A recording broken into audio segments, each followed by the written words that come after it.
An elaborate complex in Italy that continues to mystify us. This tunnel entrance looks like something straight out of Lord of the Rings. It takes you deep under a mountain and it looks like you're entering Mordor. A colossal structure on the American West Coast. There's a real spooky feeling, especially when the mist is just hanging over it. It's almost like a ghost workforce has vanished from sight. An island paradise masking a history of violence. Some of these drawings are made in blood, hinting at the island's dark past. And a ghostly town that fell victim to the pace of change. They look like something out of a horror movie.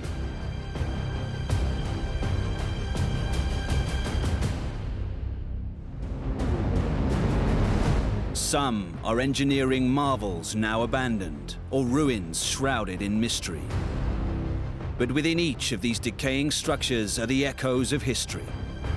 While some are associated with dark times, they are all reminders of human ingenuity and endeavor.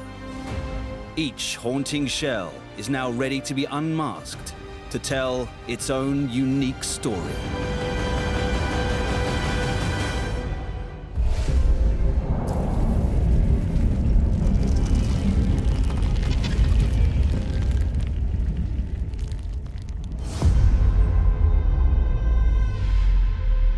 At the base of a rugged, steep-sided gorge in the mountain state of West Virginia is a strange, eerie sight.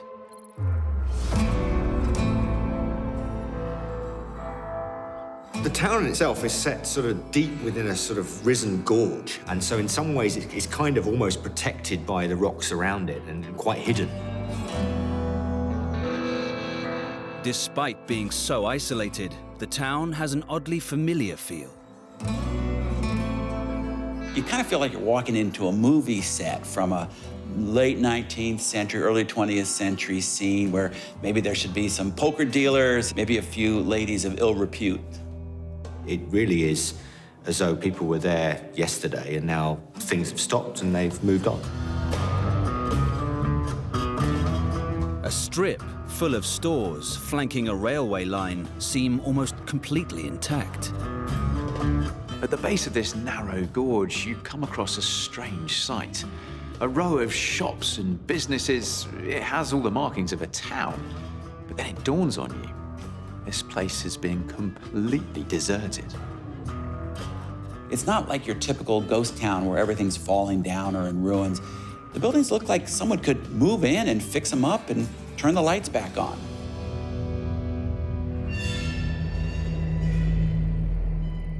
Spooky interiors reveal gold-lined walls, elaborate flooring, and there's a big, hefty safe with its doors open, as if it was raided only yesterday.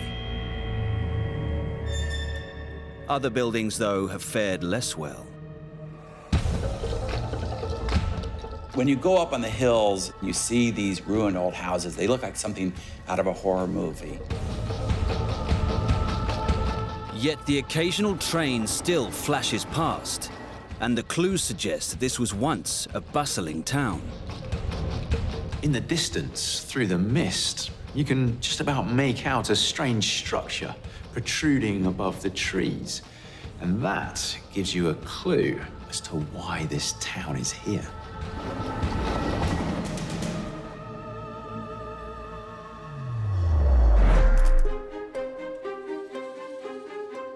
Over 100 years ago, this was a thriving town. As Leah Pekowski of the New River Gorge National Park explains. The overwhelming feeling for many is that it is the end of nowhere, when in truth, in the early 1900s, it was the beginning of everywhere. The Chesapeake and Ohio Railway Company built a depot here in 1904. The railway was the only way to get in or out, and just 2 years later, there were 36 stops over 53 miles of track through the gorge. And the busiest of them was here, Thurmond. Thurmond Thurmond was really a transportation center as well as a social center for the New River Gorge. You know, there were multiple stores, avenues for entertainment and transportation. It's hard to imagine now, but up to 20 passenger trains once stopped here every day. Their engines fueled by the mighty coal station that still dominates the town today. In 1910 alone, the depot served 76,000 passengers. Local newspapers referred to it as the biggest little town. The boom years were driven by black gold. From the mid-19th century to the mid-20th century, the American economy really ran on coal. You had the steel industry, you had coal-powered trains traveling all over. All that coal had to be mined, and the New River Gorge was one of the best places to mine it. Through the gorge, seams of coal have been exposed in the mountainside, but this isn't just any ordinary coal. This is top-quality, smokeless coal. Thurmond's trains enabled this precious resource to be swiftly moved from the local mines to customers across America. The money began to pour in. Once you'd built up a lot of infrastructure, then come the banks, then come the people, then come the hotels. The banks here became the wealthiest in the state. Yet this was very much a railway town with a transient workforce, which had a very specific set of requirements.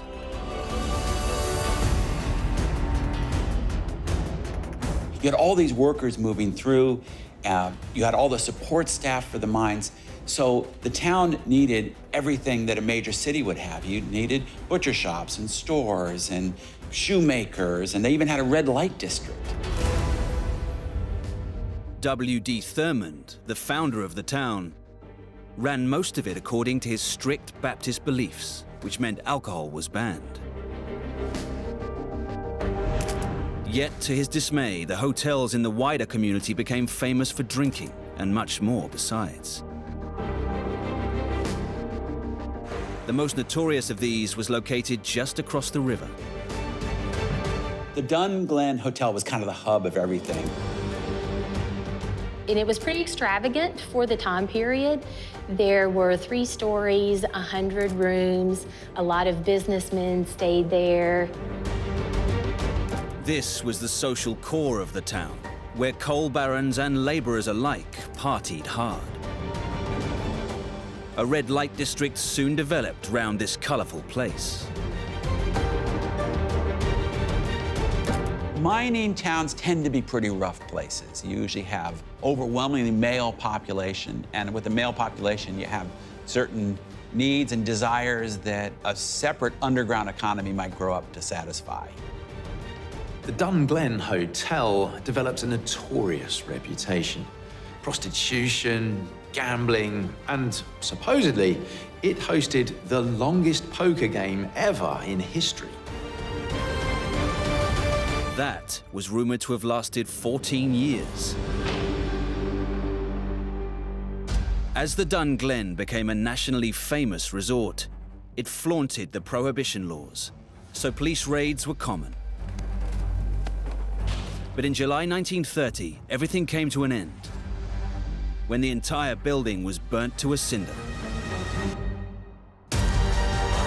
The circumstances were very suspicious. In court, it was alleged that the owner of a rival hotel had plotted to burn down the Dun Glen.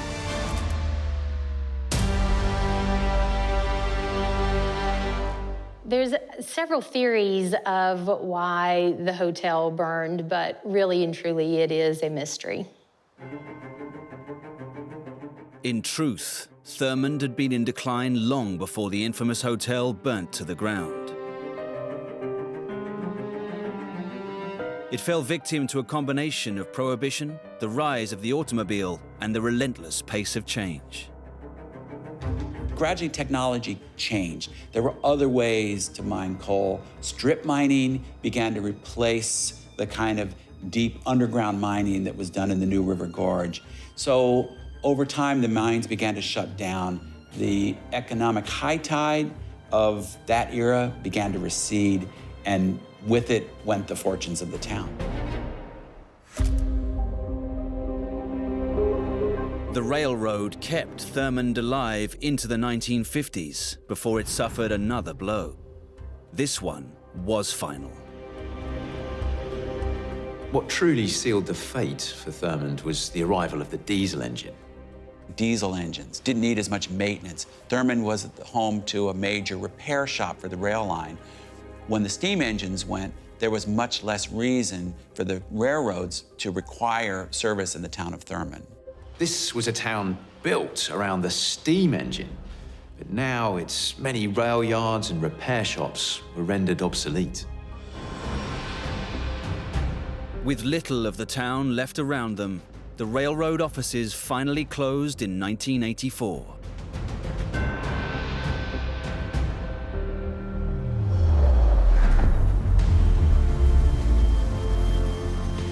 Today, trains still rumble through Thurmond's haunting remains, a poignant reminder of its once bustling past.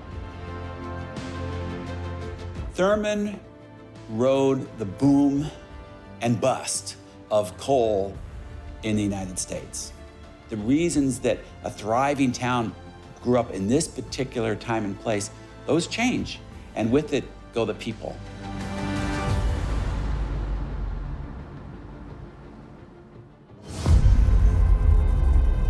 On the west coast of the United States, just north of the city of San Francisco, lies a colossal structure carved into the ground.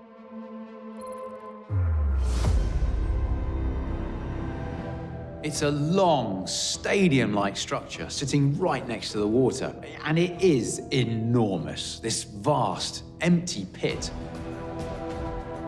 The entire structure slopes away from you in steps, like an inverted Mayan pyramid. Whatever this was built for, this was a serious operation. The base of this vast place offers us some possible clues. It's clearly designed to be a strong structure, but sort of towards the bottom, it appears to be made out of something quite different.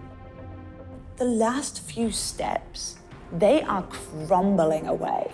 And it's just confusing that they've changed the materials in this way. Why would you do that? Why was this place abandoned? Do those clues suggest that it all eventually collapsed under its own weight?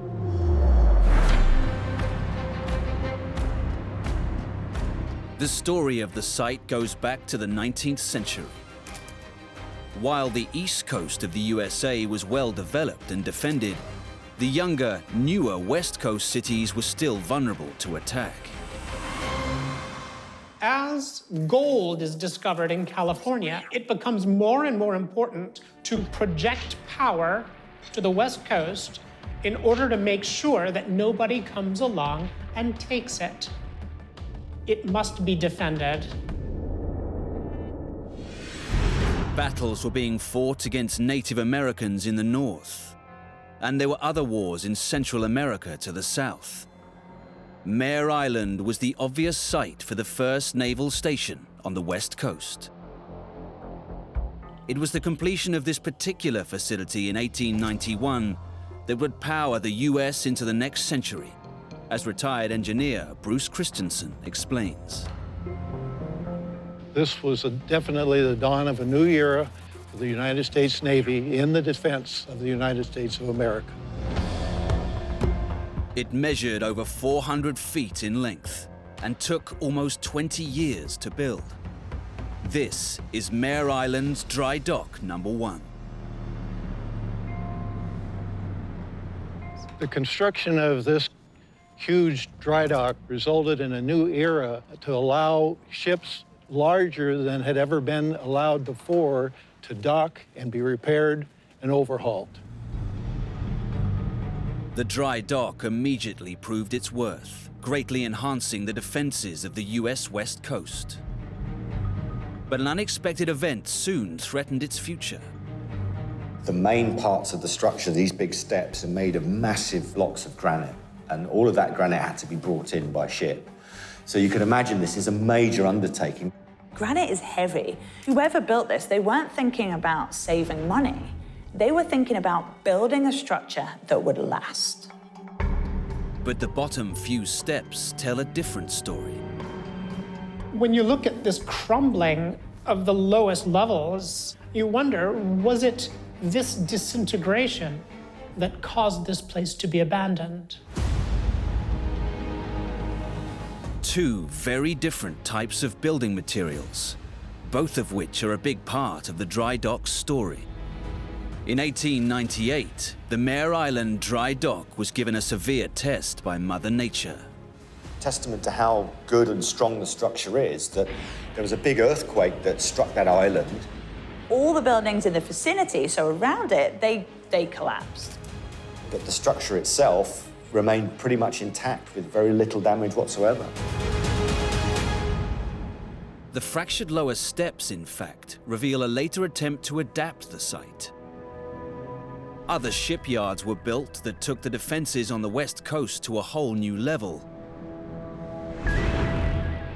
But Mare Island was in a class of its own, something it proved during World War I with the construction of the USS Ward. The USS Ward was a Wicks-class destroyer named after James Ward, the first US Navy officer to be killed during the American Civil War. The urgent need for destroyers during World War I saw the Ward built in a scarcely believable 17 days. She was commissioned on the 24th of July, 1918.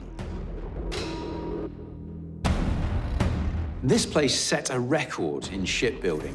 Just 17 days to construct a battleship. That's just phenomenal. After sliding down a neighboring shipbuilding ramp, the USS Ward entered the dry dock for some essential finishing touches before joining active service. However, it was during World War II that both USS Ward and the Mare Island dry dock really wrote their names into military folklore. The Ward had been decommissioned in 1921, but was recommissioned and upgraded ready for battle in 1941. Both the dry dock and that ship would soon make history. The Pacific starts to be a place of danger for the US. And in order to ensure that the United States can defend its Pacific coast, it needs facilities to support a navy on the Pacific coast. Tension between the USA and Japan had been growing for years, and the diplomatic efforts to ease them had borne little fruit. In December 1941, after months of planning, the Japanese made a surprise preemptive attack, aimed at destroying the US fleet as part of their plans for the conquest of Southeast Asia. There had been no formal declaration of war. The target for the attack was Pearl Harbor. As Japanese forces were preparing to attack, the USS Ward identified and hunted down a lone two-man midget submarine. USS Ward fired the first shots for the Americans in World War II. She saw a Japanese submarine in her sights and seized the opportunity. And it's significant that the first ship to cause Japanese casualties is a ship that's built on the California coast in Mare Island's own facility.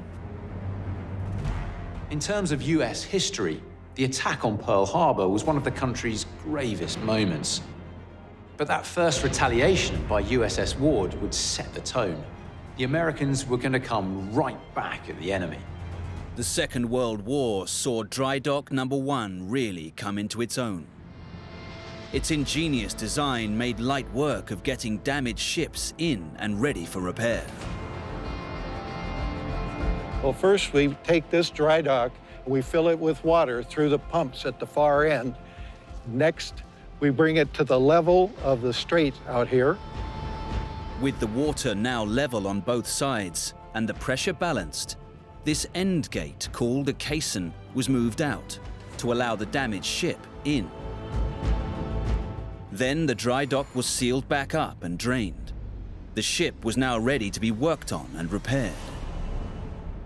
In order for the United States to keep its Navy fighting in the Pacific theater, it had to be able to rebuild warships. And American ships that had been chewed up by the Japanese Navy needed to be brought back to America and refitted and sent back out to fight the Japanese again. It was all about speed and efficiency. It was vital. This dock probably was key in being able to keep the fleet as operational as it was for as long as it was during the war.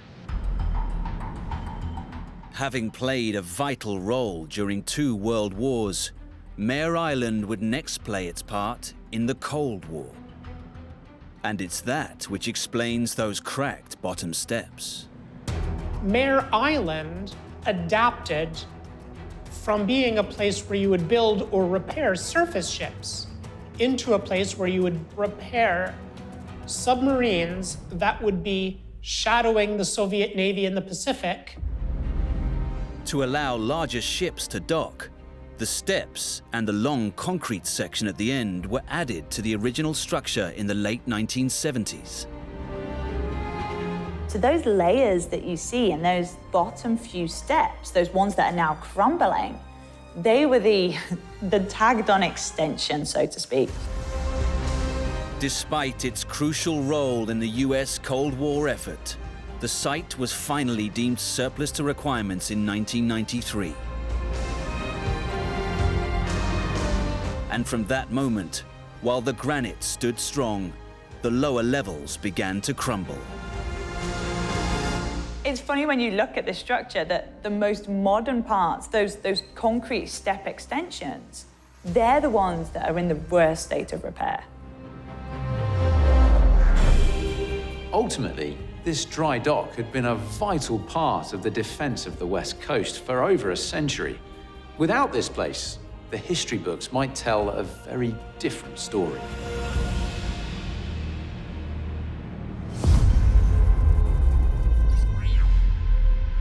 In the so-called fire fields of Italy, on the Bay of Naples, is a site with a supernatural feeling.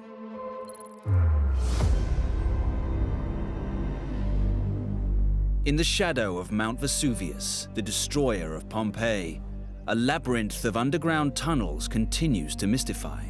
This tunnel entrance looks like something straight out of Lord of the Rings. It takes you deep under a mountain and it looks like you're entering Mordor. A location like this was surrounded by a lot of myth and mystery. Symbolically, it certainly seems like an entrance to the underworld. The evidence suggests that this tunnel complex was deliberately filled in, and its secrets left buried for thousands of years. But new investigations are unearthing clues suggesting this was some kind of ritual center. There's a kind of feeling of showmanship. This is not just an access A to B tunnel. This complex network of caverns and tunnels was so extensive that clearly some incredible engineering happened here.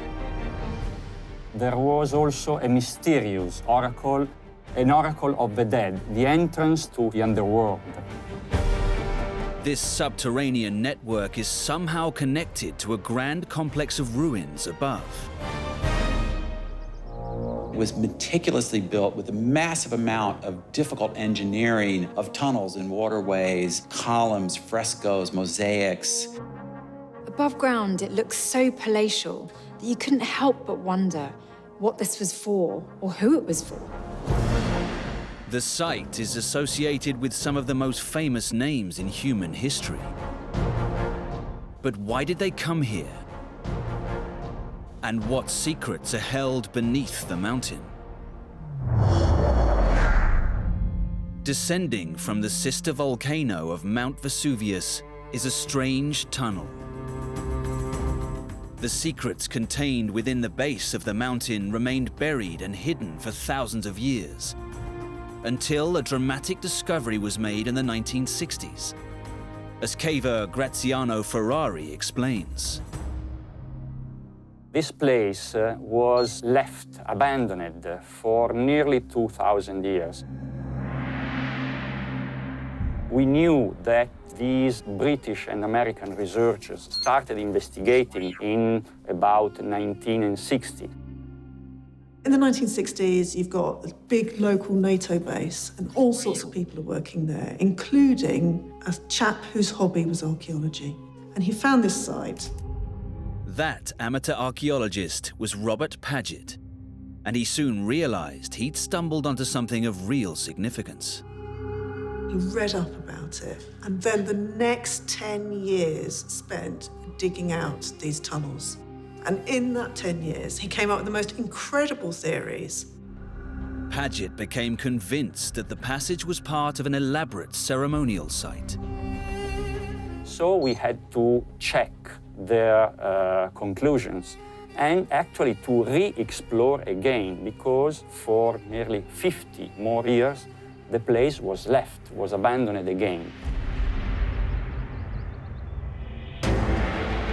Today, explorers are once again delving into the mystery and asking, could this be the site of the famed Oracle of the Dead? Graziano Ferrari is descending into an elaborate tunnel, equipped with analyzers to monitor potentially lethal gases. It looks ancient and otherworldly, and at times is extremely narrow, barely shoulder width. And you have to descend down these ladders with gas analyzers. It's actually really frightening. Someone's put a lot of work into this. There are niches for candles as you go down. Not just enough to light the way, but enough to make a massive impact. So there's some serious illumination going on here. Paget now passionately believed the tunnel's design confirmed his theory that it was built for the purposes of ritual.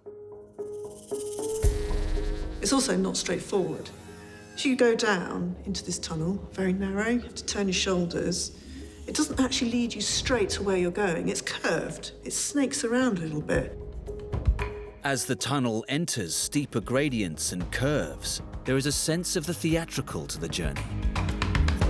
The point of the journey is partly in this kind of curve, in this showmanship. And then it's getting hotter in there. You can kind of feel the volcanic activity. You can feel that this is getting into the depths of the earth. And the smell is kind of sulfurous, but exciting. The question is, where does the tunnel lead? The tunnel comes across this small underground stream. It's really a hot spring. But in the mythology, perhaps it was a representation of the famous river Styx that the dead would have to be transported across on their way to the underworld. This pool of hot water was once a flowing river, believed by some to be the river Styx. In Greek mythology, this was the border between the world of the living and the underworld, known as Hades. Robert Paget believed that there was a landing stage where boats pulled up to take people across to the other side. The channel in which we walked in, it continues under the water. Presently, we don't know what is on the other side. This is one of the mysteries of this fantastic cave. Above the pool, however, is a filled-in chamber, a kind of hidden sanctuary. This led Paget to conclude that the whole design of this cavernous system was supposed to mimic a visit to the underworld.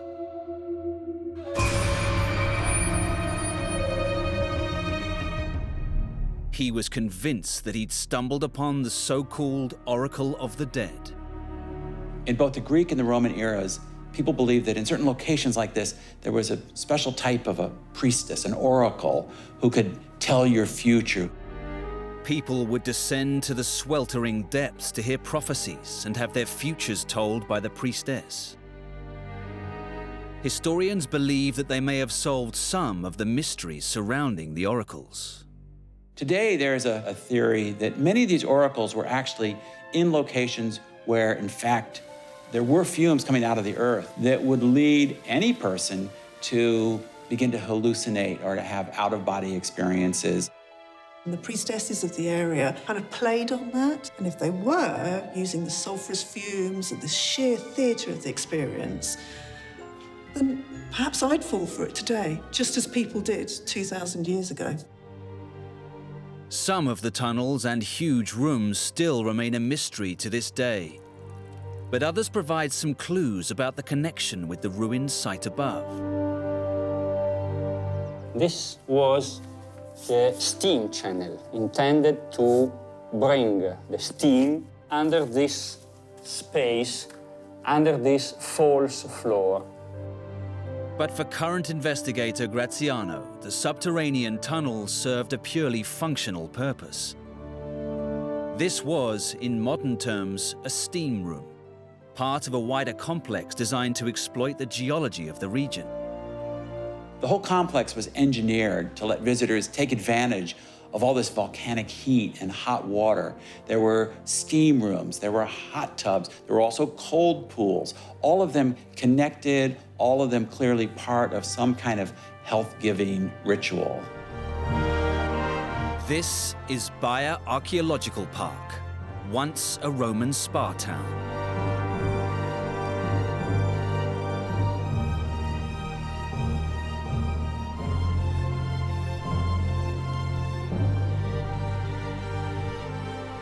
The whole complex was a luxurious resort for the Roman elite. You had beautiful mosaics along the walkways, frescoes painted on the walls. Here we have another amazing section of the Baia Park. We had a semicircular area with rooms and a round pool in front of the amazing landscape, the whole Gulf of Pozzuoli. You can imagine people like Caesar or Cicero having a bath in this pool in front of such a wonderful landscape. An enormous amount of work and artistry went into building this complex. Chambers and tanks interconnected with tunnels and underground steam channels, complete with waterproof lining, created a complex hydraulic system. Domes, such as the Temple of Diana, which is older than the Pantheon in Rome, functioned as cold baths. Other features include sunning rooms and swimming pools on the terraces, complete with dramatic views across the bay. Baia became notorious for that hedonistic lifestyle. It really became an area of scandalous immorality. We know from the records that Caesar and Cicero frequently visited there. I mean, it was a playground for the rich and famous. So how and why did this extraordinary and famous resort come to be abandoned? Ultimately, it was all down to geology. The reason this site is here is because of the thermal seismic activity. That was a big part of its downfall. Here in the Phlegrean fields, we had a slow raising and lowering of the land due to volcanic action. One day it all went too far and parts of the resort started to slip underwater. And when that happened, the writing was on the wall.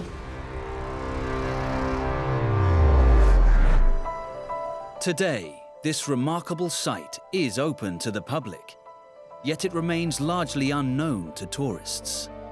Meanwhile, investigators such as Graziano continue to delve into the mysteries still held in this unique complex. This is over 2,000 years old, and yet you can imagine people coming here for that luxury experience. The joy of the archaeology here is immense, and the stories behind it, well, they could have happened yesterday.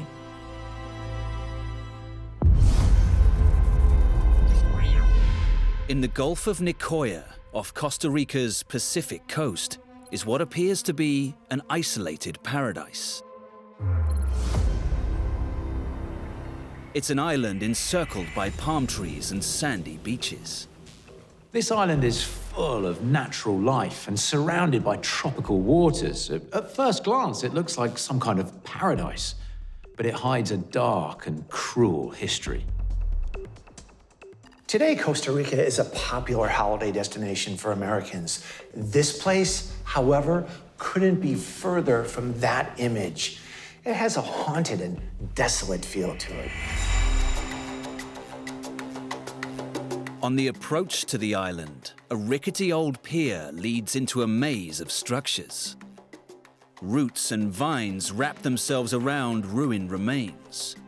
Plants and trees emerge from roofless buildings. The walls of these structures are covered in writing and graffiti, but it's not your typical drawings and graffiti.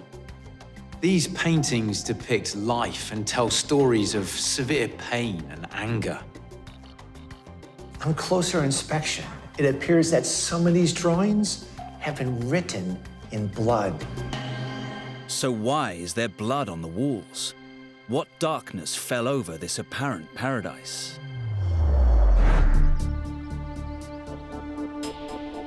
The island has been used for centuries, going back to a time when Costa Rica was part of the Spanish Empire.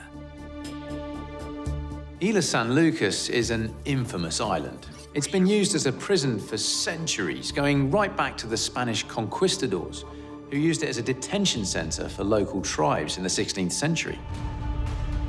But the remnants of metal bars and the thick security doors suggest this site has been used more recently.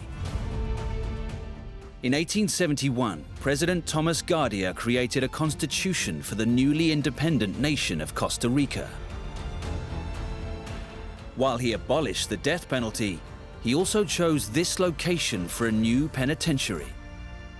And for prisoners here, life was very grim indeed.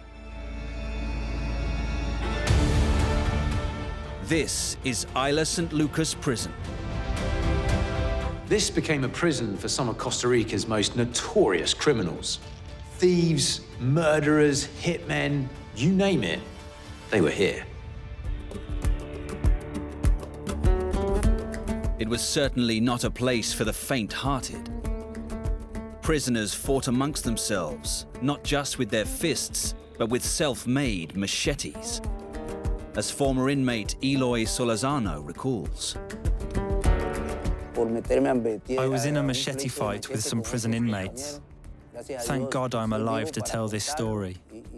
These things I experienced, I hope to God never to live again.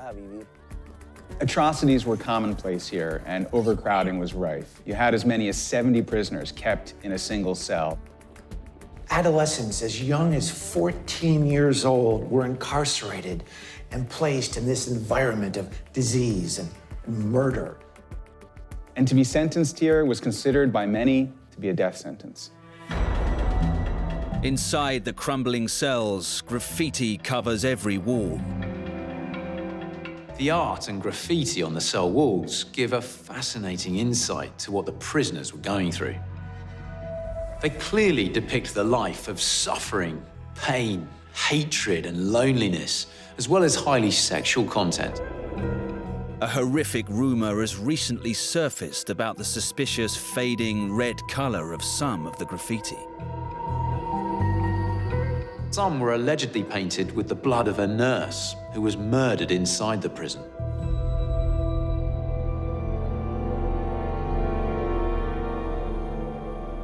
It wasn't just the inmates who made the prison notorious. The brutal prison guards, too, were infamous. Barbarous methods, including torture, were used to control the inmates. One punishment was particularly cruel. Here in San Lucas, before human rights came in, you for any reason could be put in La Plancha. One common punishment was placing prisoners in a dungeon full of raw sewage and leaving them there for days on end. It was a penitence to be there. There were bugs. It was something subhuman. I wouldn't wish this for anybody. Atrocities here were commonplace. You had up to 70 prisoners kept in a single cell. You had adolescents as young as 14 sent into this environment full of violence and disease. These ruthless methods were used by a particularly notorious police squad based at the prison. There was a police squad here called Los Cocobolos. Now, if you were a prisoner, these were guys you wanted to keep on the right side of. They were good at hitting us with sticks. That was a really bad part. You tried to get along with them, to have a better coexistence.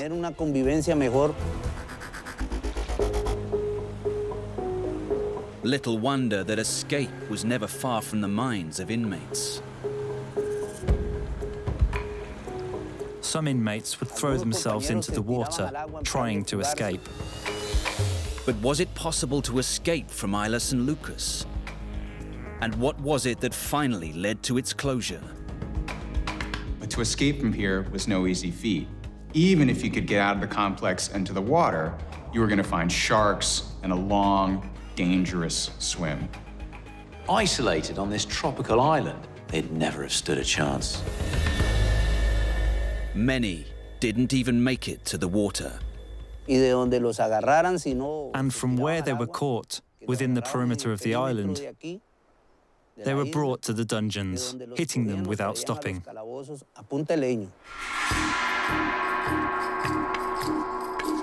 There was never any chance of the perpetrators facing justice. Here on this island, there are bodies buried, and no one knows who killed that person. However, there are prisoners buried here, and their bodies never appeared drowned or anything.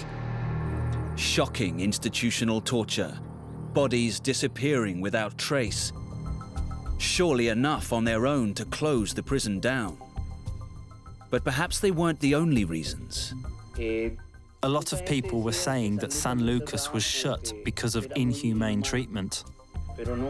This is not necessarily true. Some claim the island was set to be turned into a tourist resort, complete with hotels, casinos, and an airstrip. If true, that plan has never materialized. But the prison has been closed and abandoned. And the future for Isla San Lucas looks altogether brighter.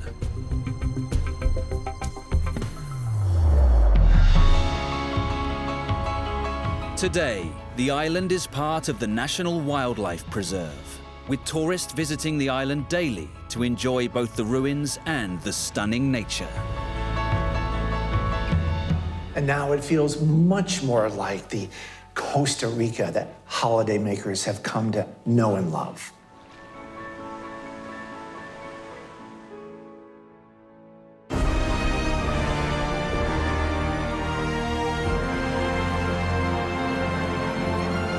Now they lie abandoned, but once they were the cutting edge of engineering. There are echoes of history within these decaying structures that remind us of terror and war, but also of great innovation and human endeavor.